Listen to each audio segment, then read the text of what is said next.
আসছে পরবর্তী খবরে। মধ্যরাতে গার্ডেন রিচে ভেঙে পড়ল নির্মীয়মান বিল্ডিং।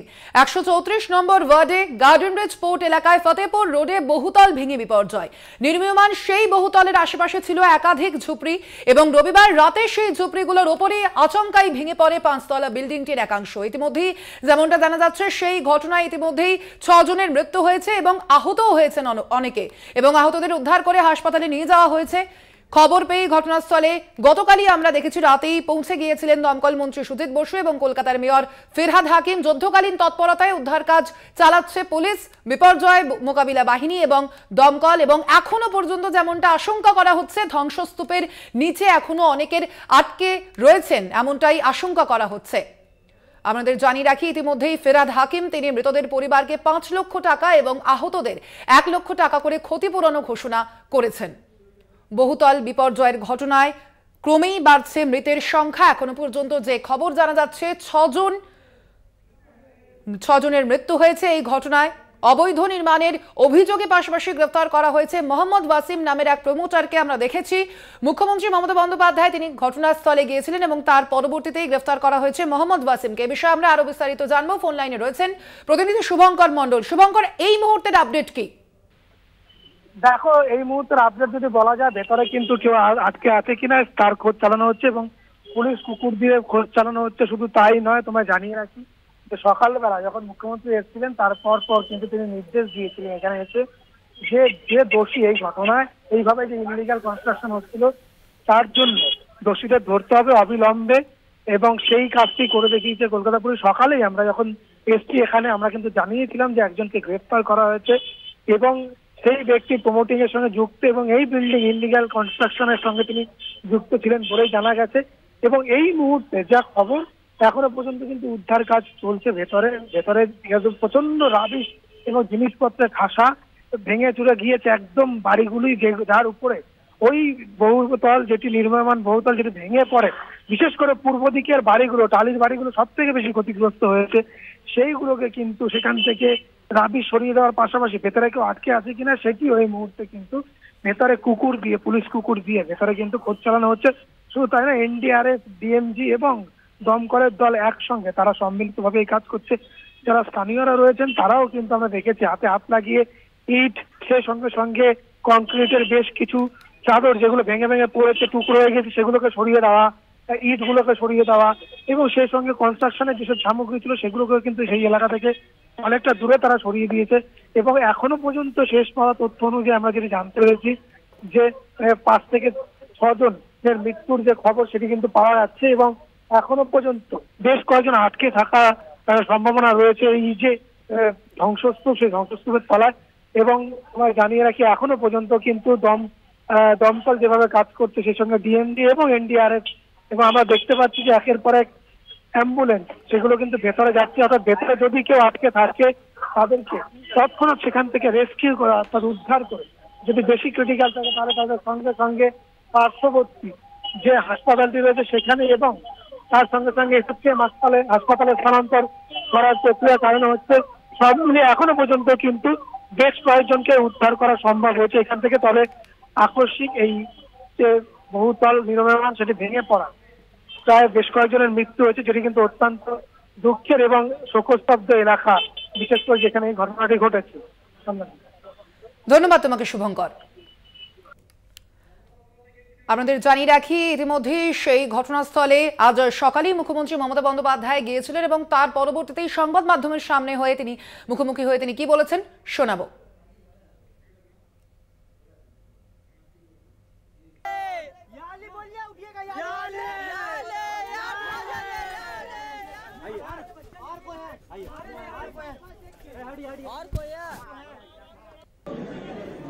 আমি মেয়রকে জিজ্ঞেস করছিলাম যেটা অফিসিয়াল পারমিশন দিয়েছি কিনা, ও বলল না। এগুলো সমস্তই বেআইনি কিছু কিছু হয়। আলটিমেটলি আমি যা খবর পেয়েছি, আমাদের পুলিশ, ফায়ার ব্রিগেড, ডিজাস্টার সবাই সারা রাত ধরে এবং লোকাল মানুষ, কাউন্সিলর, স্থানীয় যুবক যুবতীরা, এলাকার ক্লাবগুলো সকলে মিলেই রমজান মাস চলছে এইসব এলাকায় সকলেই উপবাস করে থাকেন। তা সত্ত্বেও এরকম একটা দুর্ঘটনা ঘটে গেছে, যার জন্য আমরা সকলেই মর্মাহত। ইল্লিগাল যে কাজগুলো কেউ যদি করে থাকে তার বিরুদ্ধে অফিসিয়াল অ্যাকশন নেওয়ার জন্য আমি প্রশাসনের কাছে অনুরোধ করব। ডিটেলস এনকোয়ারি চলছে, কলকাতা কর্পোরেশন ও পুলিশ এনকোয়ারি করছে। আমাদের প্রাথমিক তদন্ত হিসেবে যা আমাদের সামনে এসছে সেটা আপনাদের কাছে আমি বললাম, বাদ বাকি তদন্ত করে প্রশাসন অ্যাকশন নেবে। আপনারা শুনলেন মুখ্যমন্ত্রী মমতা বন্দ্যোপাধ্যায়, তিনি গার্ডেন রিচ বহুতল বিপর্যয়ের ঘটনায় দুঃখ প্রকাশ করেছেন। পাশাপাশি অভিষেক বন্দ্যোপাধ্যায়, তৃণমূলের সর্বভারতীয় সাধারণ সম্পাদক, তার পরামর্শ গার্ডেন রিচের ঘটনা দুঃখজনক, দুর্ভাগ্যজনক। বিরোধীদের বলবো এখন রাজনীতি করবেন না, অন্তত 48 ঘন্টা পরে রাজনীতি করুন। কি বলেছেন তিনি শোনাবো। নাম ডিসক্লোজ করা হয়নি, তবে তিনি প্রমোটার হতে পারেন।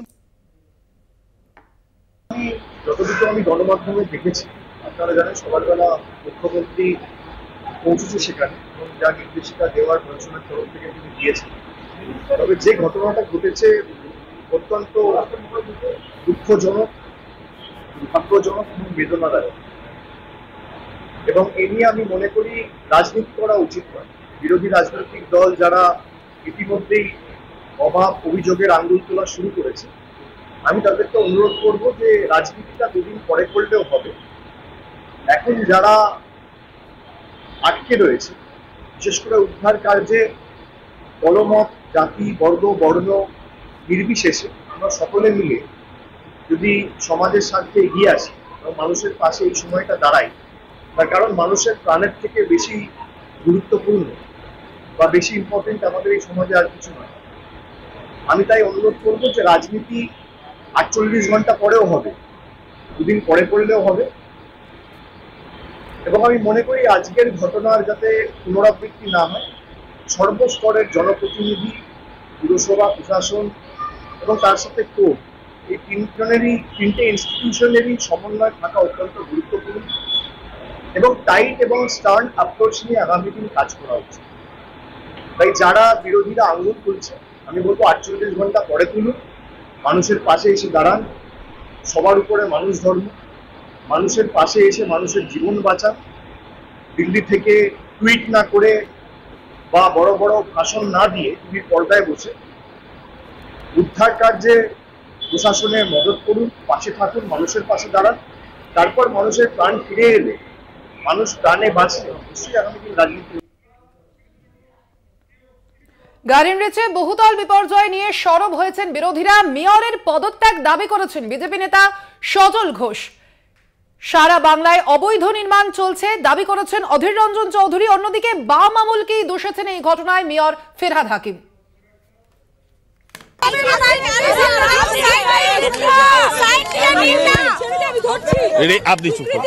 রেল অ্যাক্সিডেন্ট হলে যদি রেলমন্ত্রী পদত্যাগ করে, তাহলে মেয়র, বিল্ডিং এর এমআইসি এবং নগর উন্নয়ন মন্ত্রী তিনি কেন পদত্যাগ করবেন না, যদি তার বিধানসভা ক্ষেত্রের মধ্যেই এই ঘটনা ঘটে? মানে বেআইনি যদি হয়েছে স্থানীয় কাউন্সিলর জানে না, এমন তো হতে পারে না।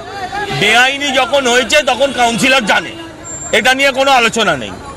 এবার কেমন করে জানে, কিসের বিনিময়ে জানে, কেন চুপ করেছিল, এটা পরের কথা, এটা পরে বলবো। সারা বাংলায় এরকম অবৈধ নির্মাণ কুচবিহার থেকে কাঁথি চলছে। গোটা কলকাতা তো কনক্রিটের জঙ্গলে রূপান্তরিত করেই দিয়েছে। আমি খুব দায়িত্ব নিয়ে বলতে পারি যে ওয়াকফের কোটি কোটি টাকা লুট হয়েছে কলকাতায়। ওয়াকফ সম্পত্তি, ওয়াকফ সম্পত্তিকে এই সরকারের আমলে কলকাতা কর্পোরেশনের নেতৃত্বে যেভাবে গোটা কলকাতা জুড়ে লুট হয়েছে তার একটা তদন্ত হওয়া দরকার। এবং খোঁজ নিলে দেখবেন যে সমস্ত সম্পত্তির উপরে বহুতল নির্মাণ হচ্ছে সেগুলোর সঙ্গে কোথাও কোথাও ওয়াকফ সম্পত্তির সম্পর্ক আছে। গোটা কলকাতা জুড়ে ওয়াকফ সম্পত্তি লুট হয়েছে এই বাংলার তৃণমূল জমানায়। আমি খুব দায়িত্ব নিয়ে বলতে পারি কথা।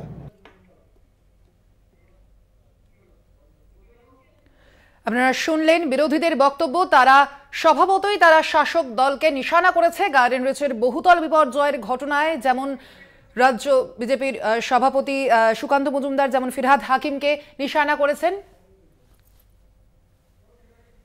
অন্যদিকে ফিরহাদ হাকিম তিনি বলেছেন বাম আমল থেকে এই ঘটনা ঘটছে এবং রীতিমতো তিনি বাম আমলকেই দোষেছেন। কি বলেছেন তিনি শোনাবো। এটার সমাধান সূত্র হচ্ছে যে প্রশাসনকে আরো স্ট্রিক্ট হতে হবে। যদি ইল্লিগাল বাড়ি হয় সেটা আইন অনুযায়ী ব্যবস্থা নিয়ে সাথে ডেমোলিশ করবে। আধিকারিকদের বিরুদ্ধে কি কোনো অ্যাকশন নেবে যদি তাদের গাফিলতি হয়? আগে রেস্কিউটা হোক নিশ্চয়ই। সেগুলো ভেঙে পড়ছে, তারপর একটা বাড়ি না, এটা একটা হয়েছে নিশ্চিতভাবে পৌরসভায় যেটা আমরা অফিসিয়ালি অ্যাকশন নেব এবং আইন অনুযায়ী যা যা ব্যবস্থা করা সেগুলো আমরা করব। কাউন্সিলরের নজরে আনা থাকাও তো না না না, কাউন্সিলর কোন বাড়িটা প্ল্যানে হচ্ছে কোন বাড়িটা আনপ্ল্যানে হচ্ছে এটা কাউন্সিলরের দেখার কাজ না, এটা আধিকারিকদের দেখার কাজ। সেটার অভাব ছিল, সেটা নিশ্চিতভাবে অভাব ছিল। নাহলে এটা হচ্ছে কি করে, তার নোটিশ হলো না কেন, থানায় ডায়েরি হলো না কেন?